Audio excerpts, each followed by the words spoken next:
Hello my dear lovely students, welcome back to my channel Shubham lecturer. Student, आज के इस video में हम सॉल्व करेंगे क्लास 12 फिजिक्स के कुछ मोस्ट इम्पॉर्टेंट न्यूमेरिकल्स।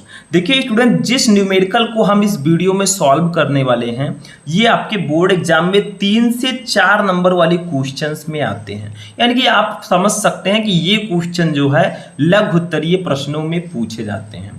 टोटल इस वीडियो में हम 2 न्यूमेरिकल सॉल्व करेंगे। सबसे पहला न्यूमेरिकल ये है, देखिए देखने में आपको छोटा सा लग रहा है लेकिन इसको सॉल्व करने में आपको आपको सॉल्व करना बहुत ज़रूरी है क्योंकि बहुत ज़्यादा इंपॉर्टेंट है। दूसरा न्यूमेरिकल हमारा ये होगा, दोनों न्यूमेरिकल सर्किट से रिलेटेड है। बहुत सारे स्टूडेंट कह रहे थे सर आप थोड़ा लॉन्ग न्यूमेरिकल लेकर आइए जो एग्जाम में लॉन्ग क्वेश्चंस में आते हैं। ठीक है, तो चलिए स्टार्ट करते हैं। एक एक न्यूमेरिकल को हम स्टेप बाय स्टेप सॉल्व करेंगे। न्यूमेरिकल सॉल्व करने से पहले आपको इन सारे न्यूमेरिकल्स को ध्यान से समझना है कि आखिर सर्किट कैसा है, सर्किट में क्या क्या लगे हुए हैं। ठीक है, प्रतिरोध कहाँ पे है, कहाँ पे विद्युत वाहक बल है। तो देखिए सबसे पहले देखिए चित्र में दर्शाए गए 75 ओम के प्रतिरोध में प्रवाहित धारा का मान ज्ञात कीजिए। यानी कि जो ये 75 ओम प्रतिरोध है इसके लिए आपको धारा का मान निकालना है।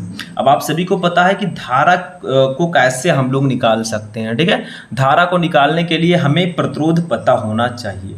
तो प्रतिरोध तो आपका R है लेकिन यहाँ पे कई प्रतिरोध हैं। देखिए कितने प्रतिरोध हैं यहाँ पे 1 2 3 4। इस सर्किट में टोटल 4 प्रतिरोध जुड़े हुए हैं। ठीक है, R1 R2 आप इनको मान सकते हैं।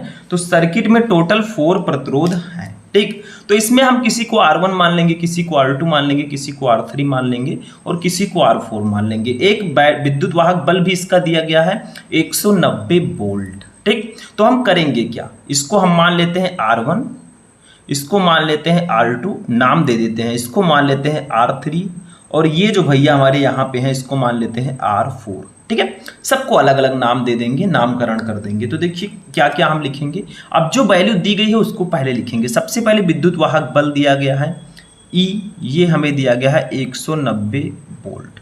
उसके बाद में हमें R1 R2 R3 करके दिया गया है। तो R1 की वैल्यू दी गई है, R2 की वैल्यू दी गई है, साइड साइड में लिखेंगे। ठीक है, R3 की वैल्यू दी गई है और R4 की भी वैल्यू दी गई है। ठीक है, तो R1 की वैल्यू कितनी है 50 ओम, R2 की वैल्यू है 75 ओम, R3 की वैल्यू है 50 ओम। आप किसी को भी R1 R2 R3 मान सकते हैं। ठीक है, R4 की वैल्यू है 100 ओम। ठीक, तो सबसे पहले आपको करना क्या होगा, यहाँ पे एक चीज आपको ध्यान देना है। देखिए जो R1 है, R2 है और R3 है ये समांतर क्रम में है आपस में।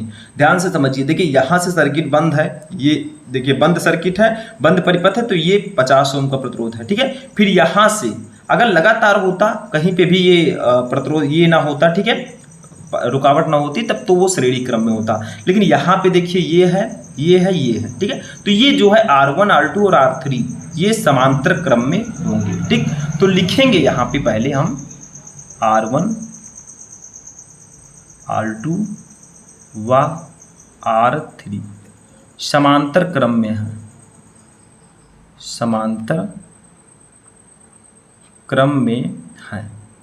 तो भैया समांतर क्रम में है तो समांतर क्रम में प्रतिरोध का फॉर्मूला हमें पता है 1/R इक्वल टू होता है 1/R1। समांतर क्रम में प्रतिरोधों के संयोजन का फॉर्मूला यही होता है प्लस 1/R2 और प्लस 1/R3। ध्यान से समझिएगा। ठीक है, दोनों न्यूमेरिकल मोस्ट इंपॉर्टेंट है एग्जाम की दृष्टि से, तो बिल्कुल भी आपको मिस नहीं करना है। तो देखिए हमने क्या किया, समांतर क्रम का फॉर्मूला लगा दिया, कुछ इसमें खास मैंने नहीं किया है। ठीक है, फॉर्मूला पता है उसी को अप्लाई कर दीजिए। R1 की वैल्यू है 50 ओम, R2 की वैल्यू है 75 ओम और R3 की वैल्यू भी है 50 ओम। ठीक, तीनों वैल्यूज हैं। अब यहाँ से हम क्या करेंगे, बस सॉल्व कर लेंगे, कुछ नहीं है इसमें। 1/R इक्वल टू, देखिए 50 75 और 50 इसका एलसीएम जब आप लेंगे तो ये आएगा कितना 150 करके देख लीजिएगा। तो 50 3 जा 150, 3 1 जा 3 ऊपर हो जाएगा, 75 2 जा 150, 2 1 जा 2 हो जाएगा और प्लस 50 3 जा 150, 3 1 जा 3 हो जाएगा। ये आपका आ जाएगा। ठीक है, अब कितना आएगा चलिए आगे देखते हैं। तो तो देखिए यहाँ पे हम नेक्स्ट पेज यूज करेंगे और लिखेंगे। देखिए ये कितना हो जाएगा, 3 + 2 + 3, 3 2 5, 5 3 8, 8/150 हो जाएगा। तो हम लिखेंगे 1/r = 8/150। ठीक है, नेक्स्ट पेज में हम यूज करेंगे तो लिखेंगे 1/r = 8/150। ठीक, अब यहाँ से अगर r निकालना हो तो कैसे निकालोगे, कैंची गुणा कर देंगे, 8 का r से गुणा हो जाएगा। ठीक, और 150 का 1 से गुणा हो जाएगा तो ये 150 ही आएगा। तो अब देखिए यहाँ से r = क्या आ जाएगा, r = आएगा 150। देखिए 8 इधर गुणे में है, इधर आएगा तो बटे में हो जाएगा 150/8। ठीक, ये इतना आ गया। अब इसको चाहे तो आप कट भी कर सकते हैं। r = कितना आएगा, देखिए 150 को 8 से कट करोगे तो आपका आएगा 18.75। ठीक, तो हमारा ये आ गया 18.75 ओम, ये इतना आ गया। लेकिन देखिए अभी हमारा तुल्य प्रतिरोध आया नहीं है। क्यों नहीं आया, देखिए यहाँ पे एक प्रतिरोध और है R4। तो देखिए इन तीनों को जब हमने समांतर क्रम में जोड़ा तो हमारा आया 18.75 ओम। अब जो हमारा R आया है वो और जो 100 ओम है, ये दोनों अब श्रेणी क्रम में हो जाएंगे। ठीक है, तो लिखेंगे हम यहाँ पे कि जो R है, R तथा 100 ओम को हमने नाम दिया है R4। तो R तथा R4 श्रेणी क्रम में है, श्रेणी क्रम में है। ठीक है, तो इनका फॉर्मूला तो पता ही है आपको क्या होगा। देखिए अब इसको मान लेते हैं R'। देखिए नाम में कुछ नहीं रखा है, कोई जरूरी नहीं है। और श्रेणी क्रम का फॉर्मूला होता है प्रतिरोधों की श्रेणी क्रम का R = R1 + R2 + R3। ठीक, तो यहाँ पे R1 R2 नहीं है, कोई दिक्कत नहीं है, हम R + R4 को जोड़ देंगे, R + R4। ठीक हो गया। अब देखिए R' = हमारा आ जाएगा R + R4, R की वैल्यू है 18.75 और जो R4 है उसकी वैल्यू तो आपको पता है ये कितना है, देखिए 100 ओम। देखिए यहाँ पे R4 की वैल्यू है 100 ओम, तो यहाँ पे लिख देंगे 100। ठीक, इतना समझ में आया। यहाँ से हमारा R' आ चुका है। पूरे परिपथ का जो तुल्य प्रतिरोध है वो आया 118.75। देखिए 18.75 ऑलरेडी था, 100 इसमें जोड़ दिया, 118.75 ओम आ गया। अब हमें निकालना क्या था, ये पहले देखिए, हमें 75 ओम के प्रतिरोध में प्रवाहित धारा का मान निकालना था। लेकिन एक चीज हमें यहाँ पे और निकालना होगा। पहले आपको पूरे परिपथ में भेजी गई धारा निकालनी है। ठीक है, पूरे परिपथ में भेजी गई धारा निकालनी है, तो उसके लिए हम क्या करेंगे, देखिए हमें विद्युत वाहक बल ही दिया गया है। आपको पता होगा कि जो धारा V = IR वाला पता है ना, ओम का नियम, तो I = होता है V/R। ठीक, लेकिन I = E/R भी आप लिख सकते हैं। ठीक, क्यों, क्योंकि देखिए V है आपका विभव और E है विद्युत वाहक बल। विभव और विद्युत वाहक बल लगभग सेम होते हैं। ठीक है, तो I = E/R भी होता है।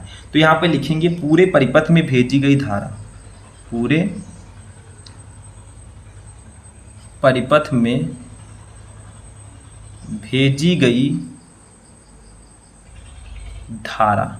ठीक है, तो धारा का फॉर्मूला होगा I = E/R।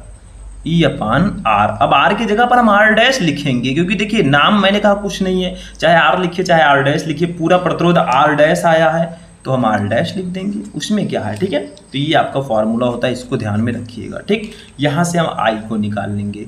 I = E की वैल्यू आपको दी ही गई है 190 वोल्ट स्टार्टिंग में ही। R' की वैल्यू है 118.75। जब आप इसको कट करोगे 190 को 118.75 से तो 1.6 आएगा। तो यहाँ से हमारा जो पूरे परिपथ में धारा आई वो आ गई 1.6 एम्पियर। ठीक, एम्पियर इतना आया, ये पूरे परिपथ के लिए धारा आ गई। ठीक है, अब आपको निकालना क्या है ये भी ध्यान दीजिए। यहाँ पे आपको सिर्फ 75 ओम के प्रतिरोध में प्रवाहित धारा का मान निकालना है। इस प्रतिरोध में 75 जो R2 आपका है, इस प्रतिरोध में प्रवाहित धारा का मान निकालना है, तो वही फॉर्मूला लगाएंगे। बट यहाँ पे हम क्या निकालेंगे, यहाँ पे हम लोग जो विद्युत वाहक बल है, जो विभव है, ठीक है, उसको लेंगे। तो चलिए देखते हैं। तो देखिए अगर आपको एक पार्टिकुलर जो आपका 75 ओम प्रतिरोध है इसके लिए अगर धारा निकालनी है तो आपको बी पता होना चाहिए, ठीक है, विभव पता होना चाहिए। तो विभव कैसे निकालोगे, इसीलिए मैंने इतना सॉल्व करवाया, क्योंकि जब तक आपको वी नहीं पता होगा तब तक आप एक प्रतिरोध के लिए जो धारा है वो नहीं निकाल पाएंगे। तो विभव निकालना, विभवांतर का फॉर्मूला तो आपको पता ही है, विभवांतर V इक्वल टू होता है आई आर होता है। तो I तो हमारा ये आया है, इसको ऐसे लिख देंगे R, ठीक है। R हमारा कितना आया था, ये वाला R नहीं लेंगे हम, ये वाला, ठीक है, हम ये वाला R लेंगे, ठीक है, ऊपर 18.75 वाला, ठीक है, R डैश जो हमारा R आया था। तो यहाँ पे लिखेंगे, अब इसको क्यों लेंगे, क्योंकि इसी के अंतर्गत हमारा वो 75 ओम वाला आता है, ठीक है। तो V equal to I R, यहाँ से V इक्वल टू, देखिए I आपका ऐसे ही रहेगा, I के जगह पर 1.6 रखेंगे क्योंकि देखिए हमारा ये आया है, ठीक है, और R के जगह पर रखेंगे 18.75, ठीक। ये आपका V यहाँ से आ जाएगा, जब दोनों को मल्टीप्लाई करेंगे तो ये आएगा 30 वोल्ट, ठीक, इतना आ गया। अब हम क्या करेंगे, देखिए ध्यान से समझिएगा। अब हम लोग यहाँ पे 75 ओम के प्रतिरोध में प्रवाहित धारा निकालेंगे, जो हमें निकालना था 75 ओम के प्रतिरोध में प्रवाहित धारा, ठीक, इसको निकालेंगे। तो धारा I इक्वल टू होता है V अपान R होता है, लेकिन हमने 75 ओम जो हमारा प्रतिरोध है इसको हमने R2 माना है। देखिए ये R2 हमने माना है, तो यहाँ पे R के जगह पर R2 कर देंगे, ठीक, बस सिंपल सा है। तो V अपान R2, यहाँ से V की वैल्यू है 30, R2 की वैल्यू है आपकी कितना था, R2 की वैल्यू 75, ठीक, बस इसी को डिवाइड करेंगे, हमारा आंसर आ जाएगा। और डिवाइड करने पर आता क्या है वो भी जान लेते हैं। देखिए I इक्वल टू हमारा आएगा 75 ओम के लिए I, या I डैश भी आप मान सकते हैं क्योंकि I हम ऑलरेडी मान चुके हैं, ठीक है। तो यहाँ पे 30 को 75 से जब आप डिवाइड करेंगे तो आपका अप्रॉक्स जो आंसर आएगा वो 0.4 आएगा, 0.4 एम्पियर, ठीक है, ये हमारा आंसर हो जाएगा। यही हमारा आंसर होगा 75 ओम के प्रतिरोध में प्रवाहित धारा का। तो ये प्रोसेस थोड़ा लॉन्ग था, इसमें करना कुछ नहीं था आपको। पहले ध्यान दीजिए, एक बार मैं चित्र से समझा देता हूँ। आपको विद्युत वाहक बल दिया गया था, आपको 4 प्रतिरोध दिए गए थे, ठीक है, सबको हमने R1 R2 R3 R4 मान लिया। R1 R2 R3 आपके समांतर क्रम में थे, हमने फॉर्मूला लगाया, फिर जो आया वो और R4 श्रेणी क्रम में थे, हमने उसका भी फॉर्मूला लगा दिया, ठीक है। फिर पूरे परिपथ में भेजी गई धारा हमने निकाल ली, फिर उसके बाद में विभव निकाला, और एक 75 ओम के प्रतिरोध में प्रवाहित धारा हमें निकालनी थी। तो यहाँ पे 75 ओम के प्रतिरोध में प्रवाहित धारा भी हमने निकाल लिया, ठीक है, 0.4 एम्पीयर यहाँ पे आंसर आ गया, ठीक, ये वाला समझ में आ गया। चलिए दूसरा देखते हैं। अब दूसरा न्यूमेरिकल देखिए, इसको लगाने में भी आपको ये भी बहुत ज़्यादा इंपॉर्टेंट है। देखिए चित्र में दर्शाए गए परिपथ में अस्थायी अवस्था में दोनों संधारित्रों पर संचित आवेश तथा विभवांतर की गणना कीजिए। मतलब यहाँ पे जो आपके दोनों संधारित्र हैं, देखिए यहाँ पे ये और ये, इन दोनों संधारित्रों पर संचित आवेश आपको निकालना और विभवांतर की गणना करनी है। क्या क्या दिया गया है, देखिए हमें सबसे पहले यहाँ पे विभव दिया गया है 12 वोल्ट, ठीक, फिर आंतरिक प्रतिरोध हमें दिया गया है 1 ओम, फिर 2 प्रतिरोध हमें दिए गए हैं 5 ओम और 6 ओम के, दोनों किस क्रम में है, देखिए बीच में ये परिपथ बंद है, ये दोनों समांतर क्रम में होंगे। फिर 2 हमें संधारित्र दिए गए हैं, इसमें कोई देखिए बाधा नहीं है, तो ये श्रेणी क्रम में होंगे, ठीक है। ये इसकी पहली प्लेट, दूसरी प्लेट इसके पहले प्लेट से डायरेक्टली जुड़ी है, ठीक। तो ये आपका, तो जो जो दिया गया उसको हम लिखेंगे। देखिए सबसे पहले हमें विभव दिया गया है, इसको लिखेंगे V इक्वल टू लिखेंगे 12 वोल्ट, ठीक है, 12 वोल्ट। उसके बाद में हमें दिया गया है स्मॉल r दिया गया है हमें, आंतरिक प्रतिरोध, इसको इंटरनल रेसिस्टेंस बोलते हैं, आंतरिक प्रतिरोध 1 ओम। फिर हमें 2 प्रतिरोध दिए गए हैं, एक को R1 मानते हैं, नाम देते हैं, एक को R2 नाम देते हैं। R1 भैया का नाम है हमारा, इनकी वैल्यू है 5 ओम और इनकी वैल्यू है 6 ओम। इसमें जो दिया गया उसको लिखिए पहले। फिर 2 संधारित्र दिए गए हैं, C1 मान लेते हैं और C2 मान लेते हैं, नाम दे देते हैं, ठीक है। C1 की वैल्यू है 2 माइक्रोफैरड, C2 की वैल्यू है 3 माइक्रोफैरड। हमें निकालना क्या है, 2 चीज़ें निकालनी है, संचित आवेश और प्लेटों के बीच विभवांतर की गणना करनी है। तो संचित आवेश हमें निकालना है, जिसको हम लोग डिनोट करेंगे Q से, और विभवांतर को V से डिनोट करेंगे। ये हमें इसकी गणना करनी है किसके बीच। देखिए आप लोग कहेंगे सर हमें तो विभव दिया गया है, लेकिन ये विभव आपके संधारित्र के लिए नहीं, मतलब संधारित्र पर आपको विभव निकालना है। देखिए क्या है, दोनों संधारित्रों पर संचित आवेश तथा विभवांतर प्लेटों के बीच विभवांतर की गणना कीजिए। इनकी जो प्लेटें हैं संधारित्र की, इनके बीच विभवांतर आपको निकालना है, स्पेशली संधारित्र के लिए। ठीक, यहाँ पे तो ये बात आपको ध्यान रखना है, क्योंकि सबसे इंपॉर्टेंट जो बात है वो यही है। तो क्या करेंगे हम लोग, सबसे पहले देखिए हमको सबसे पहले धारा निकाल लेनी है, मतलब अस्थायी अवस्था में धारा क्या होगा, क्योंकि जब तक आपको धारा नहीं पता होगी आप आगे नहीं सॉल्व कर पाएंगे, आप जो है विभव नहीं निकाल पाएंगे, क्योंकि B equal to I R होता है। ठीक, अब धारा हम कैसे निकालेंगे, एक फॉर्मूला मैंने बताया था, देखिए लिखेंगे परिपथ में अस्थायी अवस्था में, अस्थायी अवस्था में